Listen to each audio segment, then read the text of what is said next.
Let's talk just a little bit about assessment of adults and adolescents. First of all, I think when you're evaluating this population, just for the sake of time, I'm going to say adults, but know that I also mean adolescents. There are some underlying assumptions that we have to keep in mind when you're evaluating this population, regardless of the comorbid difficulties. First of all, there does seem to be a hereditary component. So if you're dealing with a child with SI issues, it's very likely that one or both of the parents will have some kind of an SI issue. And that some of these issues they're just there, you know, that's part of their nature. These people it's not in their head, okay? It may or may not be related to some factor in their life. There's clearly hereditary components. Research is showing that there's a hereditary factor. It's not the be-all and end-all.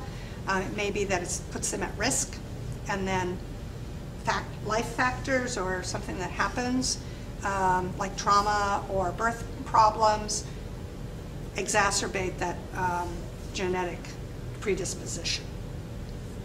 Another thing is you don't outgrow SI issues. So if somebody's seeing something in a child, it's not going to go away, all right? And so we do see these issues in the adolescents, in the adults, and it's, you know, we have to keep that in mind.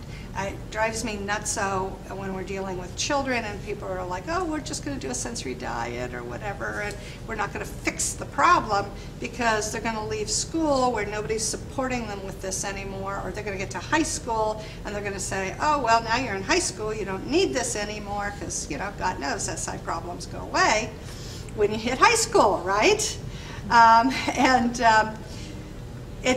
They don't, all right? So we don't outgrow these issues. Another important thing to keep in mind is that these issues impact all aspects of life. And I think even more so than children, SI issues can have really profound effects on adults. And this can be things like their relationships, the ability to have and maintain intimate relationships with a spouse. I have had several clients, ladies, who could not get pregnant and have children the way they wanted because they couldn't stand to have sex, because they were so severely tactile defensive. Now tell me what kind of an impact that is going to have on a marriage relationship. Okay, and these were married ladies, you know, so we really had to work on that defensiveness for them to achieve a pretty major life goal of being a mom, you know. And then we've also looked at research looking at the relationship of a mother's sensory defensiveness issues or sensory processing patterns on those of her child. And the mother may be the one who's really sensory defensive, and if she has a sensory seeker child, that mismatch can be quite profound. So, you know, job performance. I've had clients, adult clients, who were severely dyspraxic and could not keep jobs because they could not fulfill their job duties because they were so disorganized. They couldn't keep up with treatment notes, or they couldn't keep up with paperwork, or they were losing things, or they couldn't complete job duties on time in a timely manner. And so they ran into job performance problems. One woman lost her job because she had an office job. She couldn't figure out how to work the copy machine. And that was obviously a pretty important part of her job, right? But she couldn't work the copy machine. And so she couldn't hold a job. I mean, something as simple as that. She was that dyspraxic. Okay.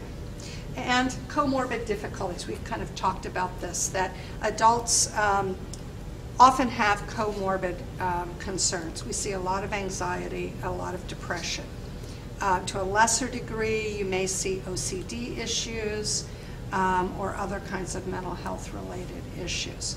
Now, the question that we have is, are these issues that were present in them as children and weren't diagnosed, are they something that develops after a lifetime of living with sensory defensiveness or praxis issues? So therefore, by the time they get to be adults, these mental health issues have developed because of their lived experiences as children. This is something we don't know.